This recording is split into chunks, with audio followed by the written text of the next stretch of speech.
everybody, and welcome to Row 60 of Georgia Football Podcast. My name is Clark Gaines. Joining me today, as always, Adam Thornton. Boom! And this is show number 55. On this episode, we are going to be taking a deep dive into the Georgia football offensive meeting room, Adam. Yes, we're sir. going to look at these guys who we got coming back, and I'm going to tell you what, we got a lot of talent on this side of the football. Dynamic, baby. Oh, yeah. Dynamic, Clark. You cannot look at a list of these kids, man, and not get excited about the production that's going to be happening in Athens, Georgia this fall, led by Mike Bobo. Coming back, Clark. Coming back. Did you ever think you'd see Mike Bobo come back to be Georgia's offensive coordinator, man? But here he is, leading the troops, man, and I'm excited. I'm excited. We talked about it in the offseason, but I'm fired up to see what he could do. So no Stetson Bennett. No Todd Monken, man. Two DGDs who did a lot, won 2 national championships together, man, in their time, and put up some big numbers on the offensive side of the ball. Can't wait to talk about what we have in store this season on the offensive side of the football, man. It's August. It's time, Clark. The energy level is going to get cranked up a little bit more now, man, because we've gotten to August and we're getting live updates every single day on what's happening in Georgia football and fall camp, man. Adam, you know what's funny? Today at church, I had a gentleman approach me, and he said, Adam's not giving me enough energy on the latest episodes. And I thought, are you crazy? Right. Yeah. I mean, he gives it all. Yeah, but that's right. I will say it's about to ramp up. It's about to ramp up. And I mean, you need to give 100% in life and everything you do except giving blood. Don't do that. Don't give 100% when you're giving blood. Is that a saying? I don't. But that makes sense. But yeah, I mean, anything else in life, you could give your all, your 100%, everything you got, but you don't need to give 100% of your blood when you're donating blood. Like I'm big for donating blood, Clark. Don't get me wrong, but you personally don't need to give all 100% of your blood. That makes plenty of sense. Anywho, so that's but you're right. The energy level, I think, since we've hit the month of August on the dial, we're gonna crank that thing up a couple taps, man, and I'm excited. I don't know why, man. It's a rainy Sunday afternoon when we're recording this, Clark. About to start the work week. You're listening to it in the middle of the work week right now, and but I'm just juiced, man. I feel good. I'm ready for some football, man. Been watching some NFL preseason games. I don't care about it, but it's live football. You get this time of year, you start seeing live football. You know, you go and out to breakfast to the Hardee's or whatever, and get a biscuit or to the local biscuit joint, and you start hearing people chirp about high school football teams in the area or college football or pro, man. I mean, you just kind of like you get this feeling, and for folks like us, man, this is the prime time of year. Because it's all ramping up to October, November. And I feel like you don't really see this in other regions in the United States. I mean, it really just is different in the Southeast. And that's right. Once you visit, anybody outside kind of the southeastern United States, once you visit this place, especially during fall, you understand, or you get a taste, you get a glimpse of what it's actually like around here, August on. So that's right, man. Very excited, man. We're just inching closer and closer to football season, and before we know it, we will be teeing it up against the UT Martin Skyhawks. The Skyhawks coming to town soon, Clark. We need to bring this up, Adam. Yeah. Now, every year we've done a live call-in show before the season opening game. So are we going to do one this year? Absolutely, Clark. Why not? Who's to say that we're not going to change up anything because the format we've been doing has produced 2 national championships. That is true, So, I mean, we're not changing up a thing. So, 2 years ago, obviously, it was Clemson, and that was huge, top 5 matchup. Then you had a top 25 matchup with Oregon coming to Atlanta last year, so that was big. But we don't need to disrespect the University of Tennessee Martin Skyhawks. They're coming to Athens, so the first time that we're going to have the first game of the year be in Athens in a couple years, man. So, since 2019. No, since 2018. That's something. Because 19 was in Vanderbilt. That's true. It was opened up in Nashville. Wow. And then in 20 during the COVID year, that it was in Arkansas. And it was slated to be Virginia and Labor Day night. That's exactly right. And then 21 was Clemson and Charlotte, and then last year was in Atlanta. So I mean, this is I think we ought to get a good call-in show. I want everybody to respect UT Martin during that night, and we get hyped up for a big 6 o'clock kickoff against the Skyhawks, man. That will be good to kind of have a night game. Everybody, the call-in show will be good because unfortunately, we hadn't had one in a while, so getting to hear from everybody and catch up is going to be a good time. Oh yeah. Well, some people we got to catch up here last week with are some of our patrons, Adam. Nice. And we're going to shout out these people because they are they're kind of helping us lay the foundation of what this is. Rich Beck, our boy from Rich Beck up in Buffalo, New York. Yes. He's been a long-time listener. Yep. Blake Newman from old Houston, Texas. Good old Blake. Oh, yeah, he's at DGD, too. Got to shake his hand, Yes, yeah. yes. Andrew Thomas, hometown kid, one of my good friends. Yep. My mom, Jennifer Gaines. There you go. Shout out to my mom. Love that. Always Love the family child. support. That's good. Yeah, That's good. yeah. That's good. My buddy Chris Johnson, he's a big Miami fan. Lives in Florida. He's a truck driver. Great friend of mine. Will Snipes, Yeah. Georgia native. We met him at the Peach Bowl, man. Right and the national championship. And the national championship. That is right. Yeah, that is exactly right. Yep. My buddy Austin Smith, he's a Florida fan. And lives in the around fire here. department with Oh, him. yeah. So Yeah, that's we have true. we have a mutual connection with Austin. Then that's good stuff. He's a Florida fan, and he's he great. loves us, That's but great. and we love him. And then old Hunter Wyatt from South Carolina. I think he's in Charleston, maybe. Nice, good old Hunter, man. Oh yeah, yeah. He's been with us for a long time. He has. He's a good one. He's a good one. So we appreciate that. And then last but not least, old Baylor Terrell, my buddy, worked with him at Georgia. He appeared on an episode not too long ago. Couple And episodes back. shout out to him and all those fine folks. And we appreciate you guys and helping us kind of once again lay that foundation. And Patreon's going to keep growing, and we invite you to join us if you want to. We're trying to create a community of fellow dogs all across the country. That's So right. if you want to join, just go to patreon.com/row60, or you can visit the show notes below for the link. So Love it, man. oh yeah. Well, let's go right into this offensive talk because, Adam, there's a lot to cover. And I forgot to mention this. It's not just offense we're talking about on this episode. It's our special teams, baby. Who is going to set the wedge, Adam? Who is going to set the wedge? Who's going to be the guys on the front line on the kickoff, the kick return team, man? Who's going to be the gunners on the punt team, brother? Who's going to be the guys that's going to be who's going to be the placeholder? Yeah, I mean, seriously. Who's going to be the kicker? I mean, these are all stuff that need to be answered, man. Yeah. And I'm excited. And, I mean, special teams is a big part of football. Ask Shane Beamer. Ask Noah Ruggles. Yeah, Ohio State. that's right. That's right. Love that. Oh, man. All right, well, let's start with the guys we lost this season who won't be rejoining us, or they're moving on to a bigger stage. So let's start with our transfers. A.D. Mitchell. Adane. Texas. See ya. Dominic Blaylock.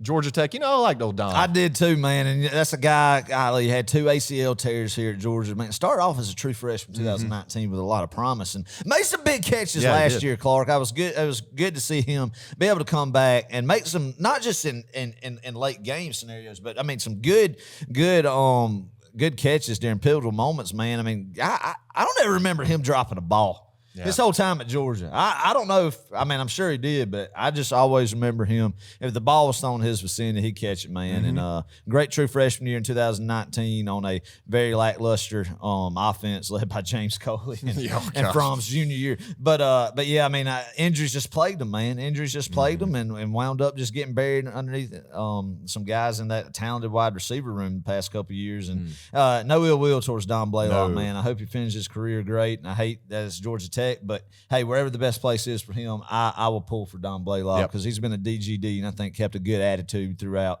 the adversity he's faced. Agreed. Completely agreed. Well said, Adam.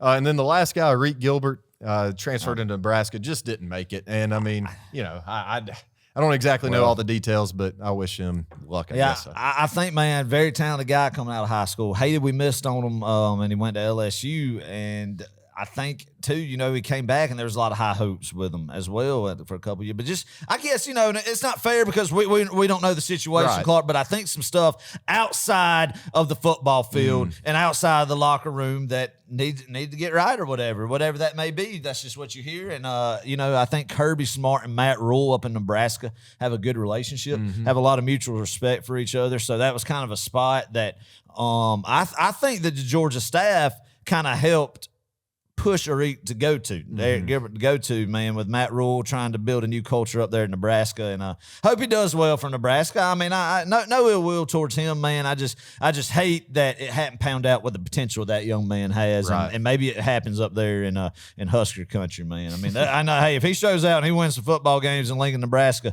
I'm telling you what, he will be loved forever in that state. Yeah, for sure. There were some other transfers, but those were the most significant that we just mentioned.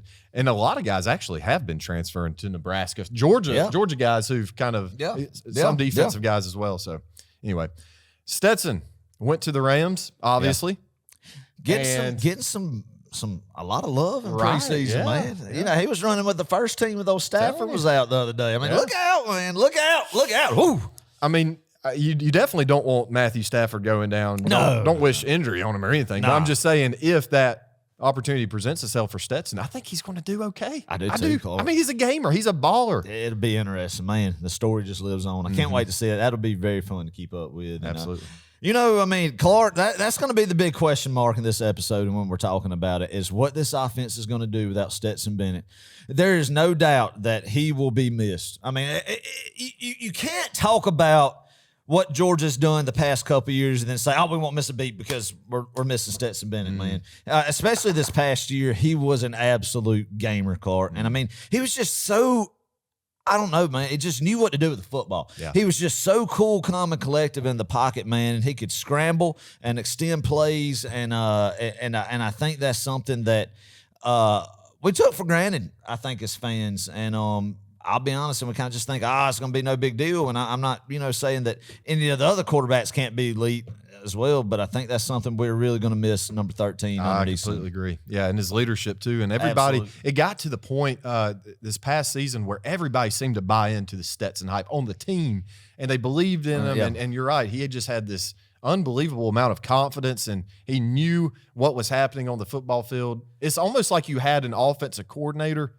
on the field. Man. I mean, he just looks so just precise out there. He could put the football like wherever he wanted to put it, man, and just his legs. I think that's going to be the biggest thing is you got a guy like Carson Beck, and this is something we could talk about later. Obviously, NFL arm strength, I think Carson has, but people didn't realize, and I don't think opposing defenses that face Georgia at any time that Stetson was there, when they looked in the film room at number 13, that they thought that he was as fast as he was. I think it shocked them, every defense, when they got on the field with Georgia, how fast number 13 can move and how agile he was, and his legs and his ability to keep you honest. So. Absolutely. I mean, he was quick, but he could also, he was just very agile. He could shift directions very, very quickly. Anyway. Kenny Mack is going to play for the Seahawks. What a great running back we had who could also catch the football. He's a big playmaker. He's going to be missed. Broderick Jones, an anchor left tackle there, is going to the Steelers. Darnell Washington also going to the Steelers. Warren McClendon going to the Rams.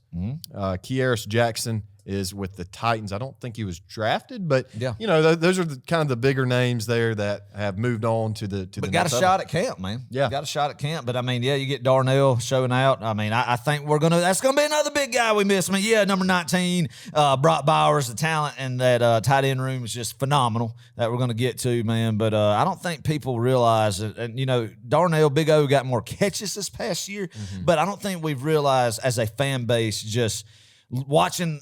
On Saturdays, watching offensive plays develop, how big he was in blocking schemes, Clark, and how he could just move people off the edge and get to that second and third level, man, and clear out space for running backs and everything. And how much we will miss him blocking, I think will be something that we'll see this year as well. And Kenny Mack too, man. Kenny Mack, golly, he was a player. He was a player. I think very underrated, and had a really good career here.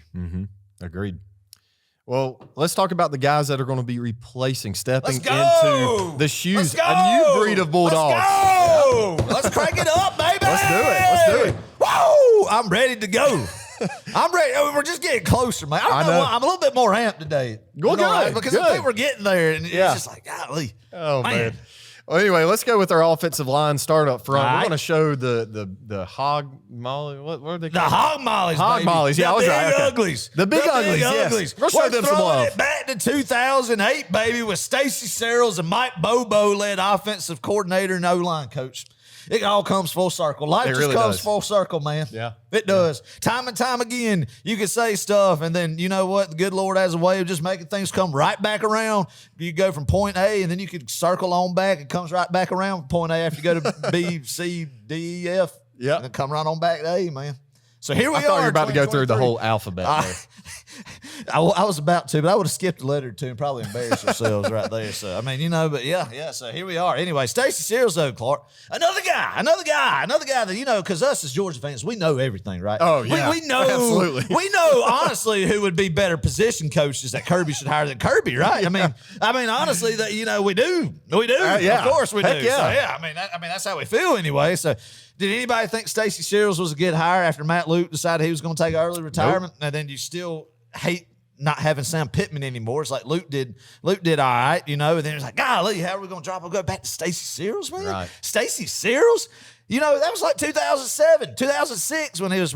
No, what he is doing has been amazing, man. And, the offensive line recruiting kind of took a step back there during the transition with Luke and Searles, but once he's gotten buckled in, he's going, man. Mm-hmm. He's going, and this could be the best Georgia offensive line ever. Whoa, really? You think that? I think so.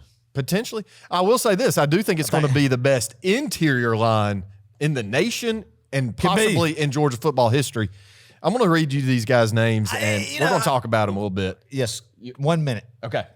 I've been saying, the secondary could be the best Georgia history. The D-line could, I didn't say that about the D-line, but, all the defense and whole. But is it us being homers, Clark, or is it really just not that? I mean, if you're looking at it on paper right now, a few weeks from kick, man, and you're looking at these names and the pedigree of all of them and what they proved on the field, it's really not just us just being idiots and being just big Georgia fans. I would think it'd be the best ever. Yeah. I mean, it's reasonable takes. Mm-hmm. The person listening in the car might not think it's a reasonable take, but it's a reasonable take. Yeah. I mean, that's a good point. And I think these guys are about to prove our point in a few short weeks. They're going to prove our point that they are studs. Cedric Van Pran, starting center, junior. I'm fired up for him. I'm going to tell you something. That man, he's got a good head on his shoulders. And I like old Cedric. Oh, yeah. Guards, Xavier Truss, senior, and Tate Ratledge, who's a junior. Boy. Man, boy. Talented guys right there. Man, love the old Tate Ratledge. It was nice to see him healthy last year, Clark. Yeah. Nice to see him blossom, man. Like a flower just blooming in the springtime, man. He just came out and he just had a big year. What an interesting analogy. I love seeing him in that interior O-line, man. Cedric Van Pran coming back. This is the guy who needs to be the offensive leader, man. Probably the best center in America. Okay. Yeah, I agree. Again, just throw that out. Yeah, there. why not? Why not? Definitely the SEC. I couldn't. Right? Wait, hold up. Can you name another center in NCAA? And I know I football? cannot. No, I cannot. No, I cannot. And I don't care. Well, that's beside the point anyway. Care. Yeah, I don't care either. I don't care. And Xavier Truss, man, he's played some ball. Yeah. He's played some ball, big Xavier has. So he's played. I feel like Xavier Truss has been here since 1942. I do feel like Xavier Truss. But I love him. I'm glad he's back. Was on the line with Andrew Thomas. He was? Yeah. I feel like he was. Yeah, was he? I don't know. Is he a fifth year or fourth year? I feel like he's a fifth, but I could be dead wrong. Man. I don't know. His recruitment. Anyhow.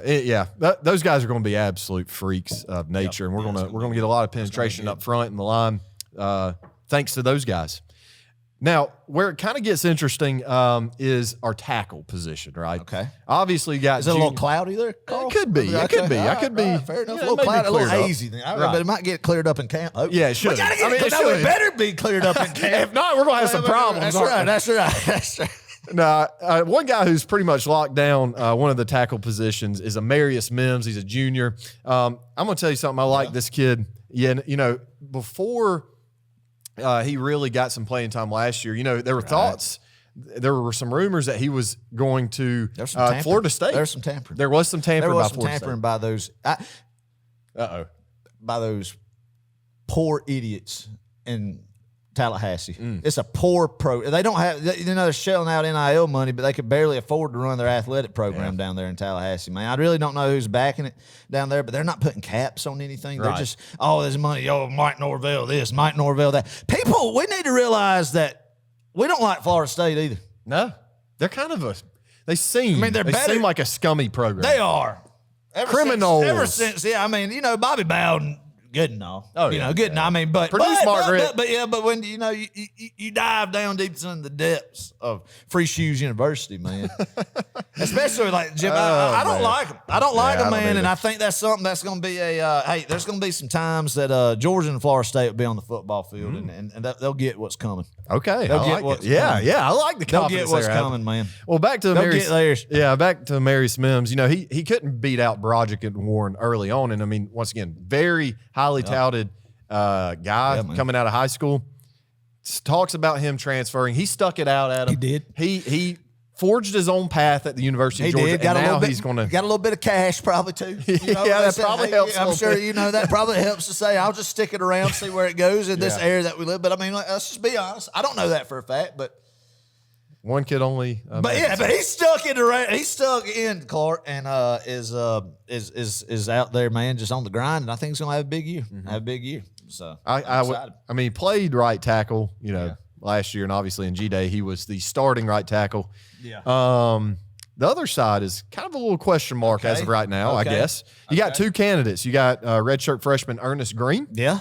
And you have Austin Blasky, who's a junior. Okay. Who do you think? Man. Give me Ernest Green, man. No disrespect towards Austin Blasky, because I think he's a guy who's going to come in. You know, you got to get a good rotation on the line, man. You know, you never know where you got to plug and play pieces. But Ernest Green's somebody I was excited about from his recruitment a couple years back, and somebody who just looks the part, man. And he's been there now, got some time under his belt, working. You know, building that frame up. You know, getting in the college weight program, Clark, and getting to where you need to be at to play on the SEC offensive line, especially on the outside and the tackle. Give me big Ernest Green as a day one starting tackle.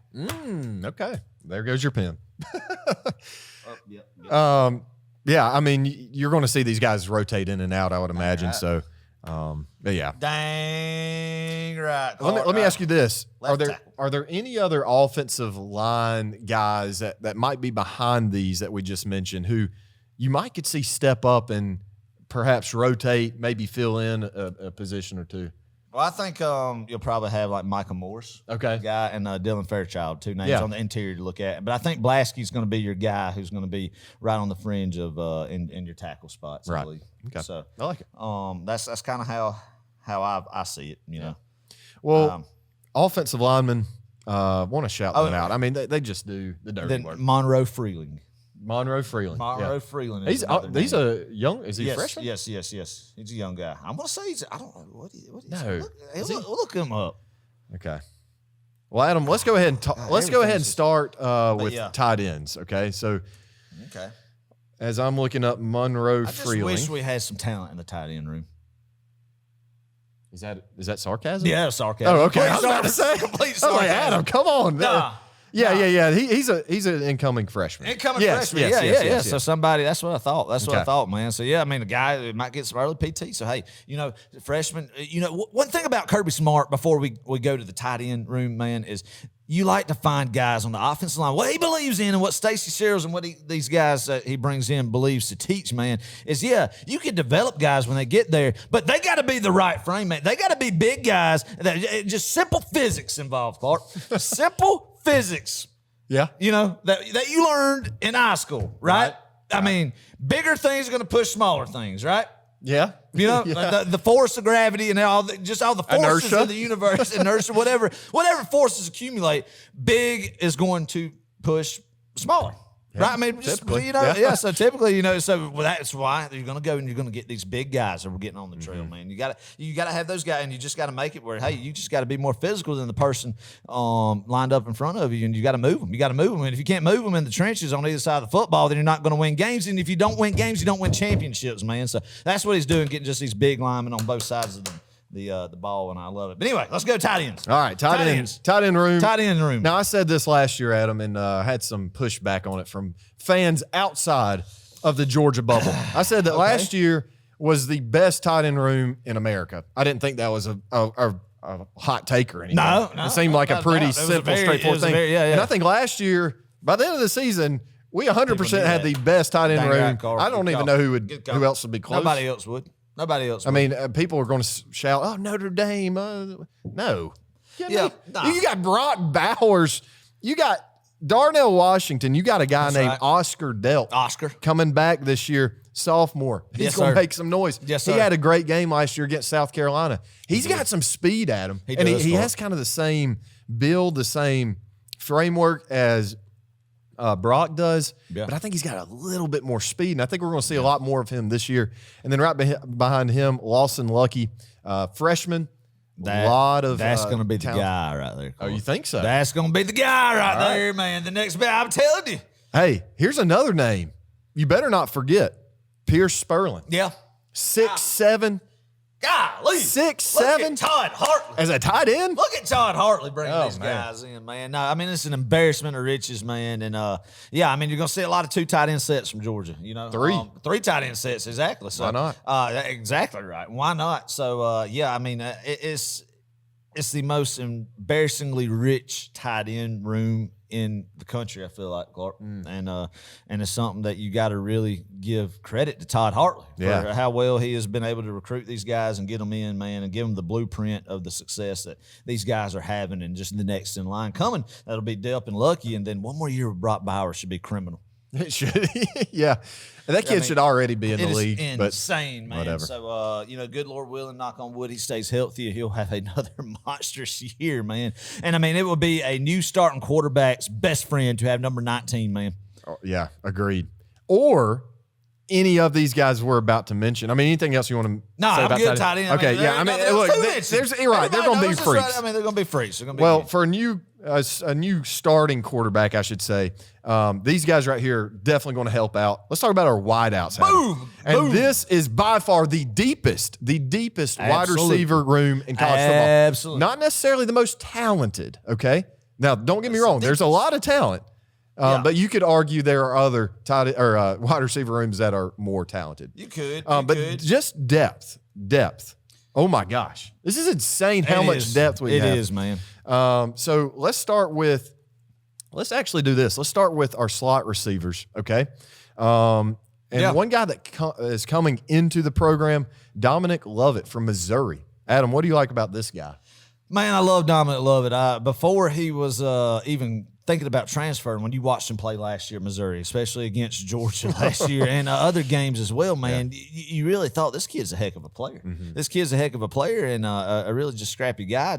I think a stereotypical, really good slot receiver, man, guy who can make some plays and somebody who I think will make an immediate impact. He didn't come in here just to be a part of the program. Right. He came in here to jump up that depth chart quickly once he proves it on the field when he came in spring and then now in fall camp. And I think he will be a guy that will be the starting slot receiver day one. Okay. Yeah. He's amazing in space. And he was last year's leading receiver for Missouri. I'm going to call it now. Yeah. You're going to see an end-around touchdown with him. I think that's a pretty easy take. You know, That's pretty easy money there. That's right. At some point in the season, assuming that Mike Bobo keeps a little bit of Todd Monken's playbook. So that's right. Another guy, a guy that I love, Adam. I've always been high on this guy. I want to see him have a good one full year without injuries, just healthy. Is Arian Smith, fastest player on the team by far, I think. He's a great route runner, and I think he's healthy as of today. Yeah, when I'm hearing this. I'm excited about this. I'm excited about Arian Smith, somebody you just put on the field, he's going to run a go. Yeah. And nobody's going to keep up with him, man. And nobody's going to keep up with him. It's one of those deals that Carson Beck, if he is the starter like we assume that he is, can just throw it as far as he can, and Aaron's going to run under it. So, he's had a rough go with some injuries, getting banged up the past couple of years, man. But every time he has been in the game and close to full health, he has been special, made some big plays. Very dangerous weapon downfield, Clark. And I expect nothing else but him to come in and shine. I don't think he will be a starter, but that doesn't mean when you're a wide receiver, that doesn't mean you're never going to get to play for a starter. There's a lot of rotating, especially at the University of Georgia. And Brian McClendon's done a great job since coming back home, man. And somebody who knows wide receiver talent, who is a heck of a recruiter. I mean, Cortez Hankton, he was here. We won a national championship when he was here the first year. But Brian McClendon is a big upgrade, in my opinion, in that wide receiver room from a fundamental standpoint of teaching how to play wide receiver and also recruiting, bringing talent in as well, man. So these guys are a lot of good veteran young guys in there too, and a good mix, and some new guys from transfers coming in. I'm excited, but Arian Smith's one of them that I expect, I hope he stays healthy, that he'll have some big plays downfield, man. Yeah. The second of two SEC transfers, receivers transferring into Georgia this year. Ra Thomas. Yeah. My gosh, Mississippi State's leading receiver last year, if I'm not mistaken. Yeah, he has a crazy big catch radius at him. Big frame. He's going to win a lot of those jump balls. That's right. And I feel like, if you're talking about who's going to replace AD, I think this could be your potential candidate for this year. Oh, I agree, man. I mean, he'll be, and that's something that Georgia hadn't had, just a dominant guy on the outside in a long time, is somebody who could be that X starting receiver right there, and be in the X position is what I would call it. On the line. On the line. And you point to the referee. Line. That's exactly right.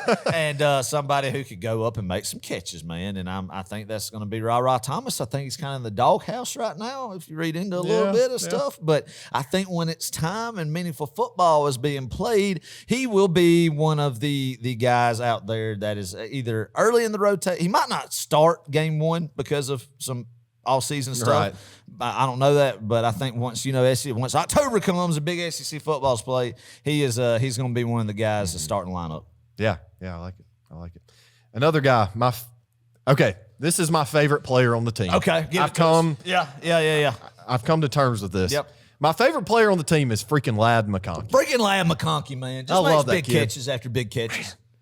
He's just my spirit animal. I've already said that before on this show, but he's like my spirit animal. Yeah. If I were a receiver at the University of Georgia, I feel like I would be akin to Ladd McConkey. Yeah. Granted, I don't even have close to his speed or his coordination or his athleticism. But yeah, anyway, Ladd McConkey, man, one of the most underrated receivers in the SEC. And the country, Clark. Oh, yeah. In the country, man. I mean, Golly was so good enough that there was potential for him to even come out last year and go to the NFL draft. No doubt if he has a year like I think he will have this year, that he will be drafted. And I think he is going to be somebody who could be very serviceable in the NFL for a long time. A guy who, I mean, if you throw it around him, man, he could go up and get it. It's amazing how much he could climb the ladder to go get a football, man. And I think he's going to be huge. Another big guy. We talked about Brock, but another daggum just comfort check down guy for somebody breaking in a new starting quarterback to have out there is huge. It's huge. When you got some veteran guys like that, it's huge breaking in a starting. And it really seems like Stetson had such a connection with Brock and Ladd the past, last year. I mean, it developed in 21, but it makes you wonder, will Carson Beck have that same kind of chemistry with Ladd McConkey? I don't know. And I think, they've run enough reps, especially in the fall and during fall camp, to kind of establish that. But, I think that's going to be kind of a question mark there. Are they going to be firing on all cylinders? I'm sure they will. That is something, Clark. That is funny that you bring up. But, yeah, I mean, of course, obviously Brock Bowers. You're saying, where's 19 on the field? But outside of him, man, Stetson was looking for 84 to kind of be the guy to bail him out, and had a great chemistry with him. And you even remember Stetson during the COVID year in 2020 when he first started to play at Georgia and get some valuable game experience. Kyrus Jackson was that guy for him. So it's funny, quarterbacks are funny. They have like these guys that they bond with. They're always looking for a different receiver. Just like a starting pitcher might have a certain catcher. Right. When Greg Maddox used to pitch for the Braves, man, he didn't want Javi Lopez as his catcher back in the day. Javi Lopez never caught Greg Maddox, or he did. It was rarely. It was Eddie Perez or Paul Baco or whoever. So, I mean, it's kind of like one of those deals, man, that I'm not saying there's receivers he's never going to throw the ball to, but there's definitely guys that these quarterbacks bond with, whether it's just past skeleton 7-on-7 during the summer, whatever, that you get chemistry with. And we don't know yet which quarterback, assuming Carson Beck, is that going to be that guy. But, I mean, golly, you couldn't have a better option than Ladd McConkey. Some of these guys coming in. Absolutely. Man. Another big target coming back, senior leader, Marcus Rosemy-Jacksaint. He's going to be a deep threat this year. Yes, sir. And you can trust him with those one-on-one matchups, especially on third downs. You need a slant route. You need a go-to guy, big body throw to Marcus Rosemy-Jacksaint. But once again, he can also be that deep threat. I think he's a very versatile receiver. We're going to see a lot of him this year too. Yeah, made a lot of catches in his career, man. I'm excited. Old Marcus Rosemy-Jacksaint, guy who's played a lot of football for us, and I just see, Clark. It's like you said earlier. They're not the Abuke or the Marvin Harrisons out there that are just the sexy receivers. You get what I'm saying? They're not, you get what I'm Flashy. saying? They're flashy. Yeah. Whatever you want to call it, describing it. Whatever, what's the word? Adjective you want to describe, like these guys are going to be on the Heisman commercial trophies or be up in New York, because it don't matter if you go play receiver at Ohio State. Maybe you could go to Ohio State and play receiver just stay on the sideline. They're going to hype us up just because you play under Ryan. Would they? They may. That's just what I mean. No, Marvin Harris is a real deal unless he's. Never mind.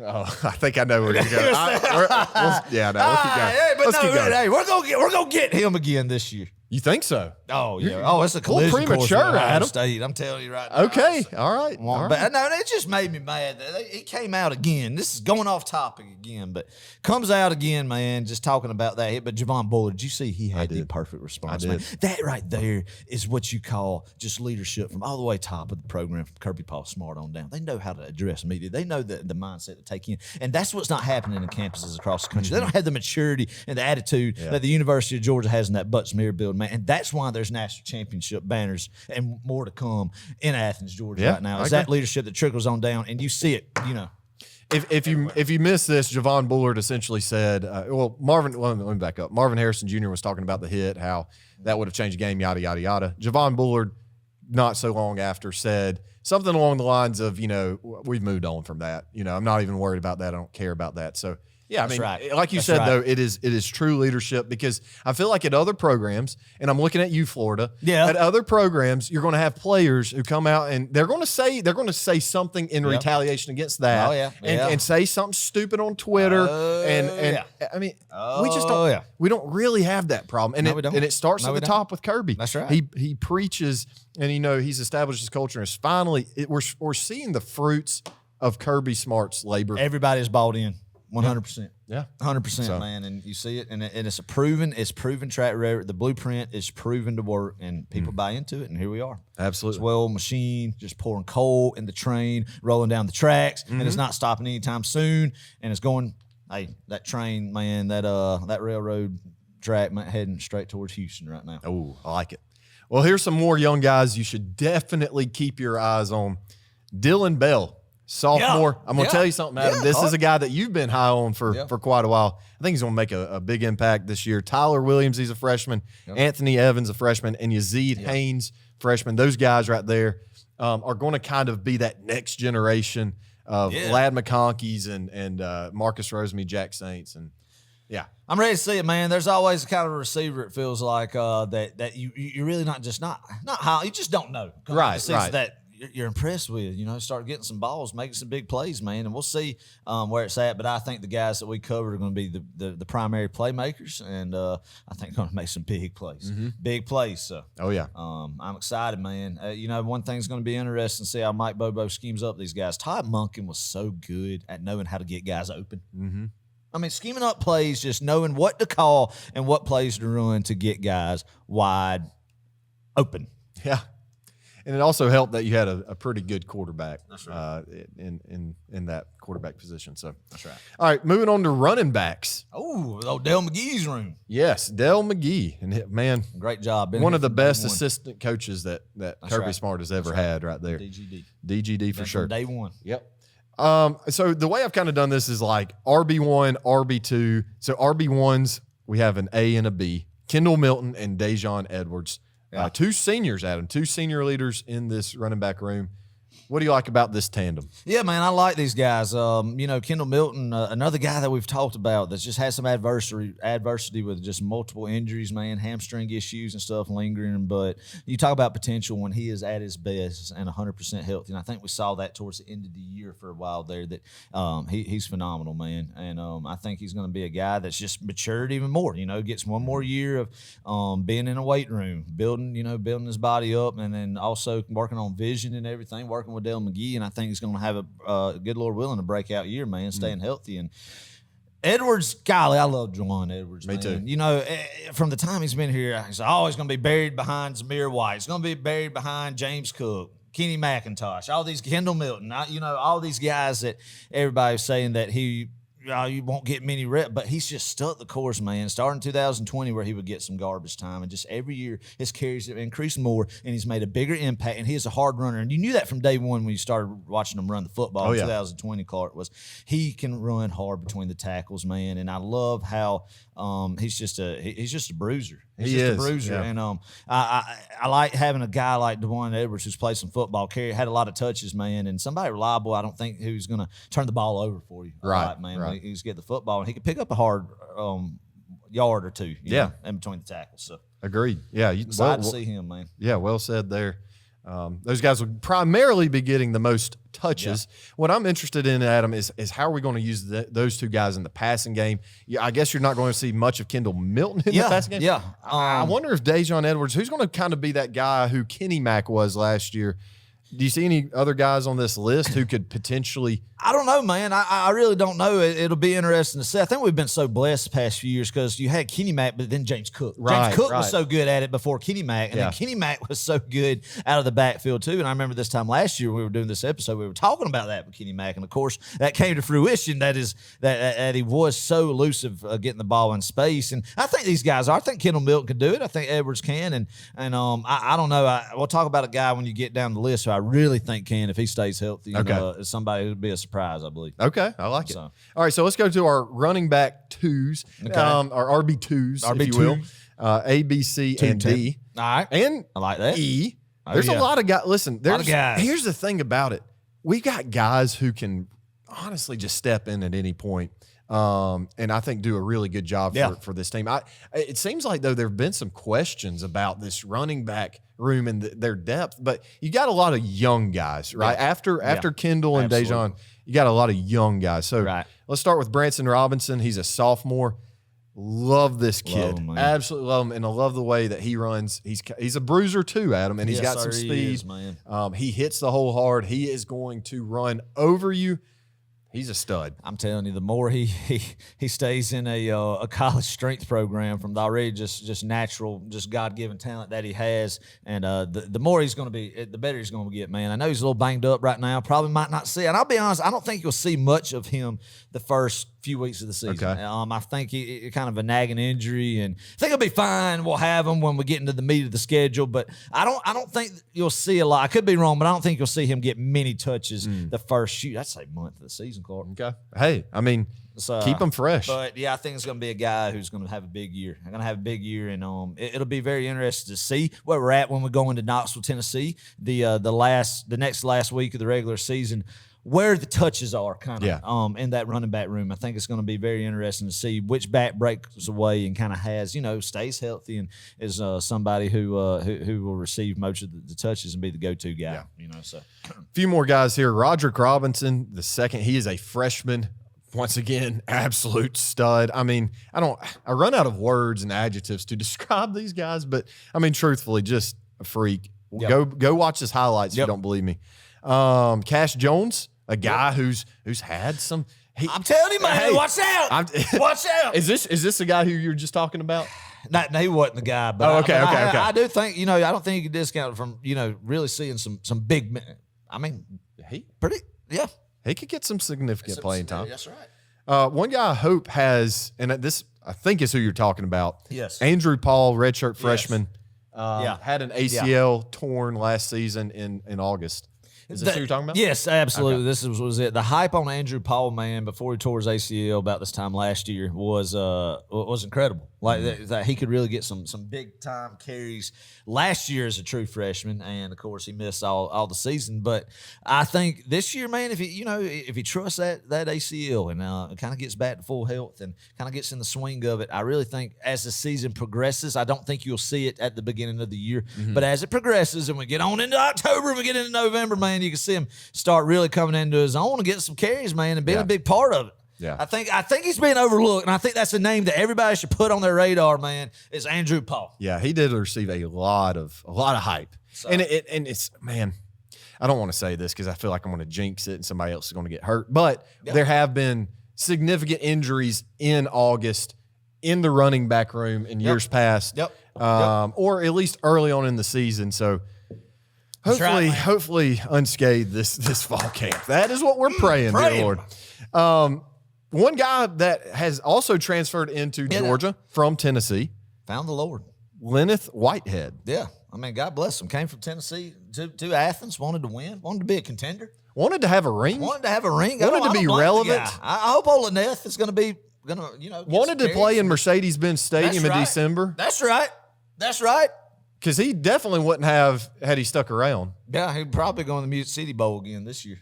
You know, they had their one little trip, flash of the pan, the Orange Bowl. They'll probably go back to Nashville for the Music City Bowl. Watch them win the national championship this year. No, they're not. But watch them do it. I'll make a high wager that Tennessee would win the national. Oh, you're gonna put your money? Okay, I would too, honestly. Yeah. Well, anyway, he may get some playing time, but they got no defense, Paul. Yeah, for real. But I tell you, this running back room is going to be good. Lots of good backs in this room. And yeah, man. I mean, that's something since Dale McGee's been at the University of Georgia that's been a staple for many, many years, even before Kirby, that Georgia has good running backs, man. It's something traditionally that Georgia's been prideful on is run the football, especially back in Mike Bobo's time, man, as offensive coordinator. And now coming back, I think you will see Georgia run the football between the tackles a lot, and I think you'll see them be very successful at running the football between the tackles and, of course, getting to the perimeter as well. And I just think that'll be something that, it's going to be the same offense. The playbook is still there with some dust on it right now, that sitting in Ty Monken's old office that Mike Bobo has got and studied throughout the summer and was here last year, man. Of course, Bobo will make his own little wrinkles to it and everything to him, but it's not like it's going to be just a completely different deal, man, that we're going to add a fullback in there and go power eye under center. No, that's not what's going to happen. Yeah. And Bobo's going to know what to do. I think he's going to be really good play caller, man, but I do think with Bobo comes that you are going to run the football, and I think you're going to run the football more successful than we have. So I think we'll see a little bit more, probably a more balanced attack. That's what I'd say. I definitely do not think we will be throwing the ball as much as under the Todd Monken regime. Yeah, we'll see. We'll see. It will be balanced. It will be balanced, 100%, man. But I do think the running game is going to be really strong. All right, let's move on to the last room on this offensive side of the football, the quarterback room. Ooh. And wow, a little bit of a change from last year. Yeah, man. We got old Carson Beck. I think he's the clear-cut starter. Junior year. And Adam, I tell you what, I think he does fit this Mike Bobo offense very well.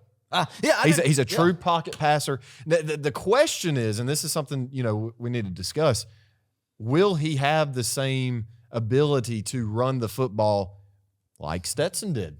No. As far as him being able to extend plays out of the pocket, make something happen, and scramble for about 12 yards, no, I don't think so. But I think, Clark, that doesn't make, you look about that because everybody says, oh, you have to have a big dual threat quarterback to win the national championship, and I mean, Stetson was a dual threat. I'll go ahead and say it. It wasn't a traditional, it wasn't obviously it wasn't a Jalen Hurts or a Bryce Young, C.J. Stroud. I mean, well, C.J. Stroud wasn't even. I mean, honestly, Stetson probably was more elusive than Stroud was as far as just the numbers go in rushing. But anyway, I feel like Carson Beck, though, will be a guy who will be very accurate with the football, have really good pocket presence, and I think he could be elusive in the sense of, step up in the pocket when he needs to, and he's got that experience, and he's got the arm that he could stand in the pocket and get it wherever he wants to on the field, man, and I still think we're going to be fine. And I'm not saying that he won't be able to extend some play, but as far as just play designs that he's just his legs will be winning football games for Georgia, no, I don't see that. I don't see that with him, and that's something I feel like if Ty Monken was still here, that he wants in his offense, that you might not have seen the Carson Beck be the starter in the sense potentially. He might have opted for a guy to kind of be more of a dual threat guy, but I still but that don't worry me with Carson, man. I mean, you say, oh, you got to win the national championship with a dual threat guy now, but no, I mean, you look at like Mac Jones. Yeah, I mean, he had freak wide receiver talent at Alabama, but he wasn't a guy who could kill you with his legs, man. But he was precise and accurate with the football. He could put it wherever he wanted to. Distributor. I think we'll see that with Carson Beck, man. Yeah, and I think he's going to have confidence too. I think it's not going to be too big for Carson. Man. Yeah, and I mean, think about this. He's taken thousands of reps the past 3 years at Georgia, and with all these guys. I mean, really. Yes. I don't think it's going to be a thing where he's unprepared. And the moment's too big. Right. No. I agree wholeheartedly. So, and here's the beautiful thing about this too, y'all. I want you to think about the month of September for a second. You know, you can almost have a quarterback battle just carry over into the season. Yeah. Not that there's really any question, I don't think, right now, who's going to be the starter. But if you did, you can kind of ease your way into it.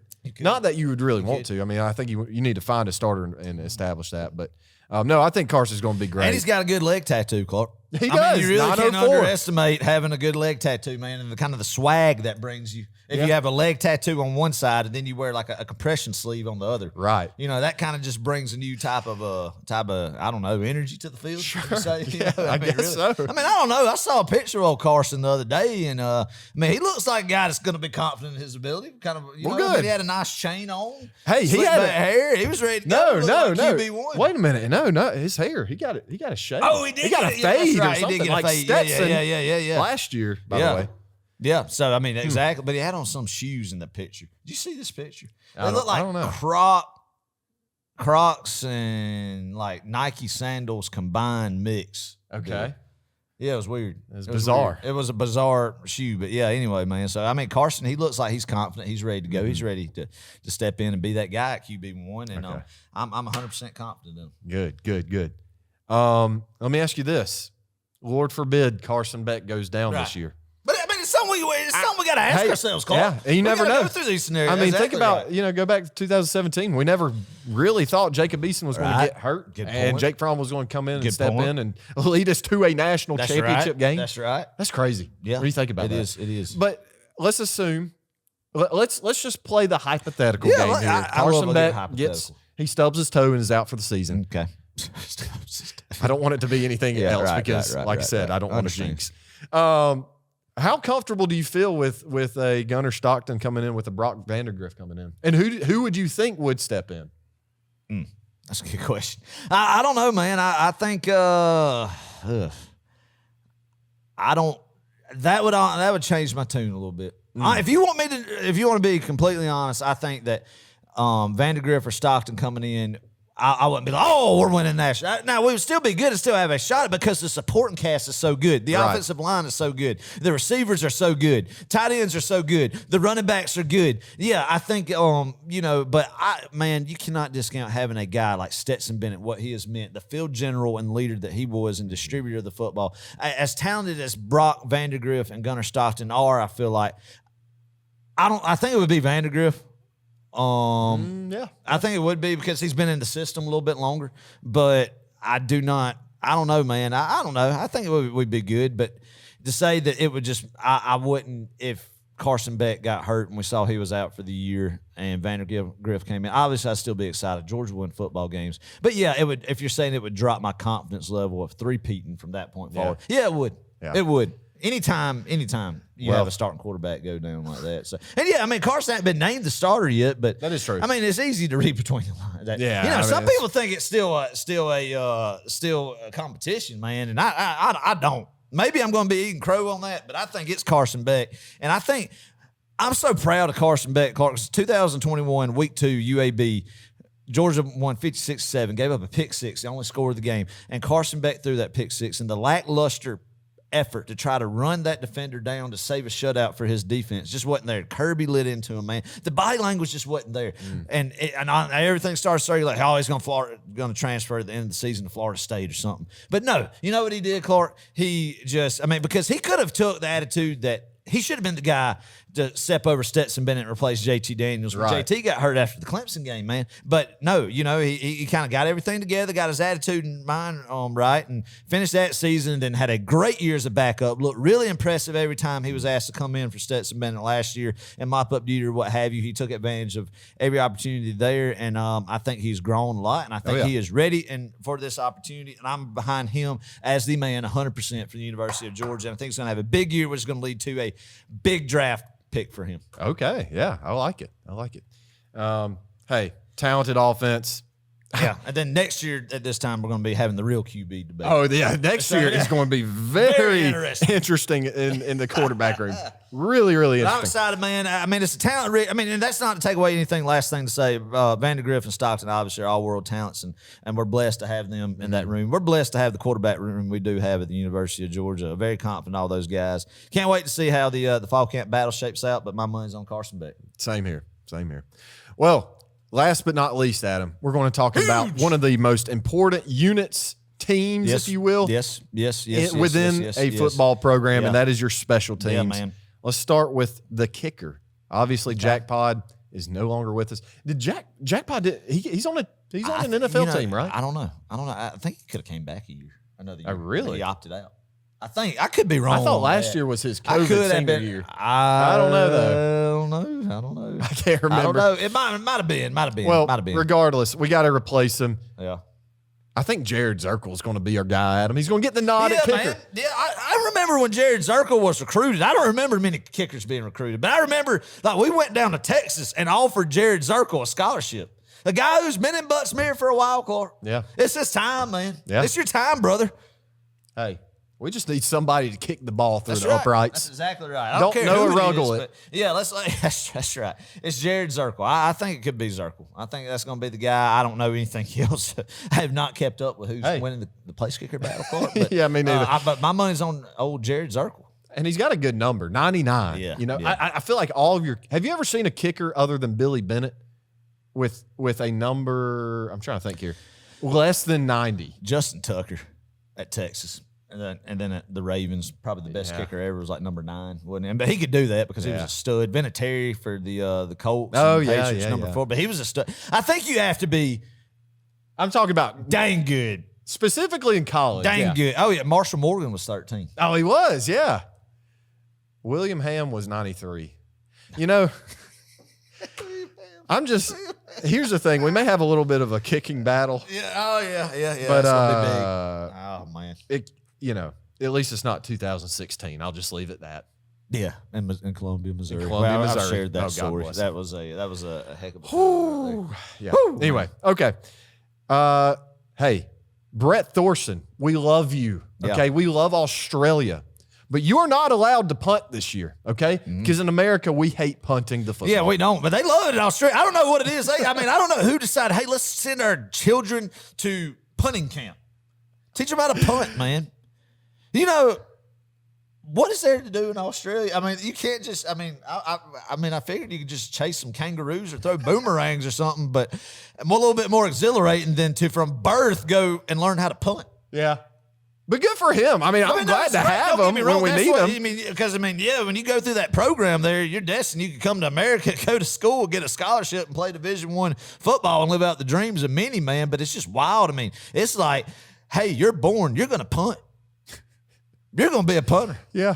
That's what they do, Hey, man. I'm going to tell you what. Brett Thorson he punted the best punt I've ever seen in my entire life last year against Tennessee. Yeah.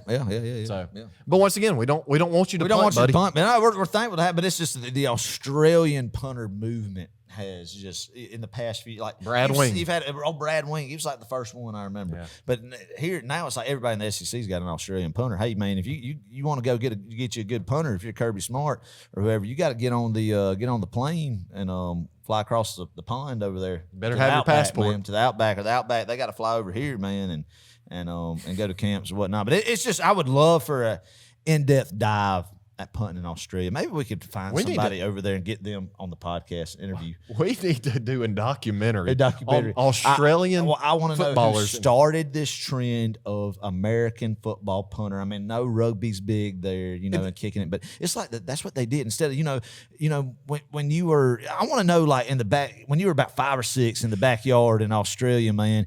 Back in the day, Clark, you go out and you get a ball and glove, man. Go out with dad and just play a good game of catch or football. Yeah. Play a good game of catch. Were they punting it back and forth to each other in the backyard, Clark? like marking it going out and like or throwing it. I would think a instead of boomerang. throwing the ball. Right? Yeah, well, I would think something like that. But it seems like instead of just playing a good game of catch, they're playing a good game of punt. Yeah, like go in the backyard and spend some quality time with dad punting the football. Nothing wrong with it. It's just an interesting thing. I mean, yeah, it makes you money. You make a good living out of it, and they're dang good at Yeah. it. But it's just amazing. I'm just infatuated by it, and I want to interview an Australian about it who's over there in the middle of it. We need to get them on row 60, and I want to ask the questions about it. And then I want to know, do they go over when they're called to have a fake punt? If they're called like with these punting schools in Australia, are they called upon, Clark? Like what's their tackle simulation? Like get the ball cradle, or if they're rolling out, Right, and passing. And what are the drills like? Who came up with because Australians brought this over here. The Australians brought the old, I'm going to run around and like do the running kick and like squib it. The rugby style kick. Line up, take 3 steps up and boom the football. The rugby style kick to American football. That's ridiculous. Like that ticks me off. Every time I see that crap, it ticks me off. I just want somebody to just go decleat the punter who likes to run to the right and just like it's a Chinese fire drill, scrambling around awkwardly with the football, and then kicks it, and it bounces, and you can't return the ball, Clark. Right. You can't return the punt because the ball's spinning and hitting different angles, about 6 or 7 different like bounces that it could take when you do that. And I understand but I would love to know who meticulated these ideas to do that. And then adapted it into American football. And then I want to know what fake punts do they, are they practicing their throwing or right? I would love to see it. We need to go. We need to get that lined up. I think the pioneer of this is Les Miles. I mean, with Brad Wing, because before that, I don't know of any other Australian punter before Brad Wing. But no, I want to know the man in Australia who is teaching them, like the academy. Yeah. There's got to be some guy. Yeah, you go somewhere, to like a Mr. Miyagi in Australia. Right. Yeah. There's got to be. I always at this point, there's got to be. What are we talking about? Oh man, this is great. It's true.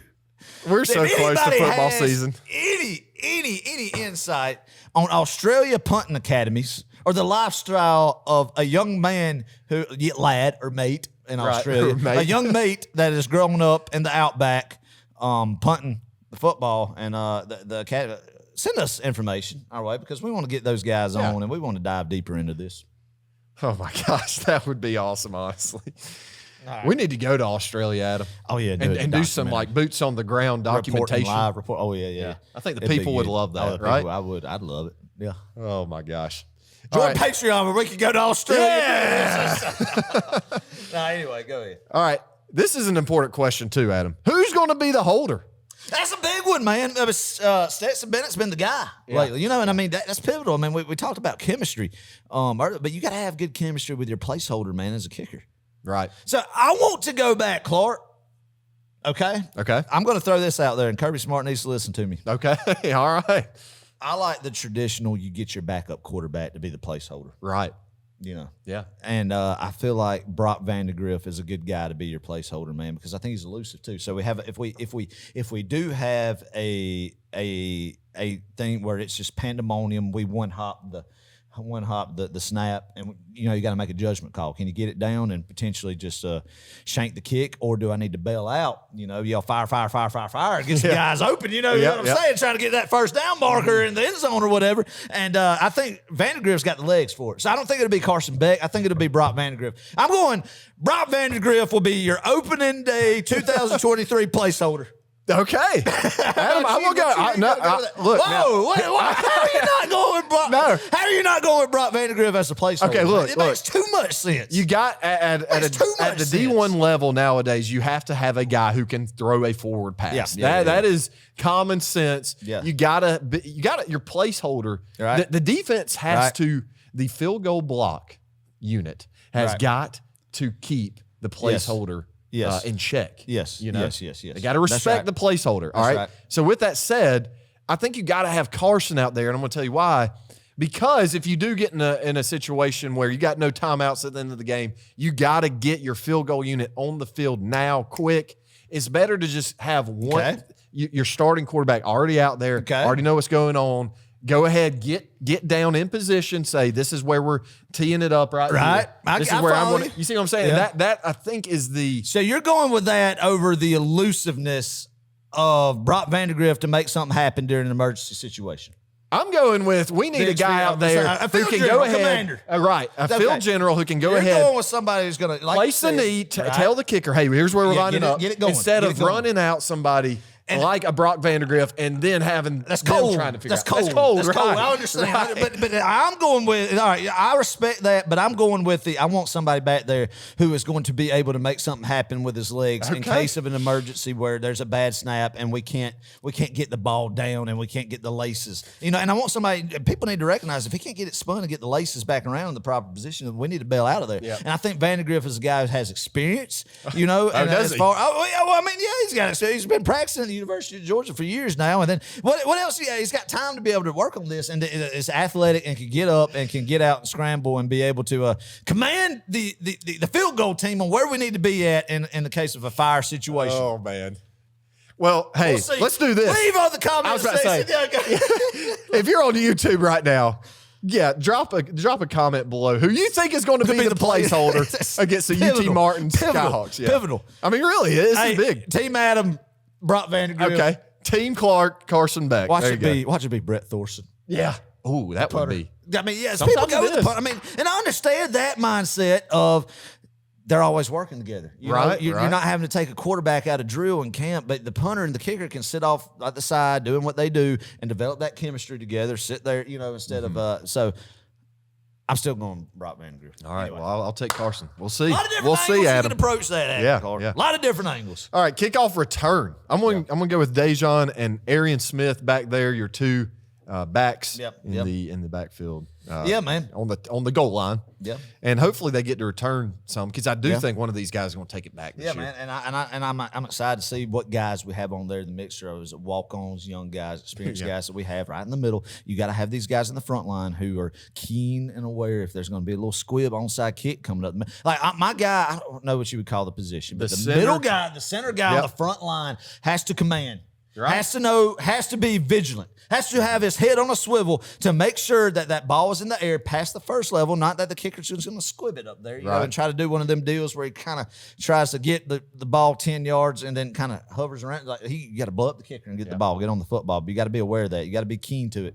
Or you have to be able to be knowing where your guy is and be able to get up there, set that wall, set that wedge, man, and then be able to blow somebody up. I'm gonna tell you that was my position in high school on kickoff return. Mine too. Mine too. Oh, really? The front middle. You were the front middle Adam. Guy. Yes. Really? On kickoff return. That's awesome. Yes. But I got clobbered a time or two. Oh, it was great, wasn't it? It was awesome. Like just somebody running, and in my case, somebody who was way taller and more than me. Same here. That you go and you back up, and they're having full speed at you, and you have no speed built up, but you just got to take just sacrifice your body. Exactly. And you see stars after it and get up and just go on. I mean, I love it. I love getting hit.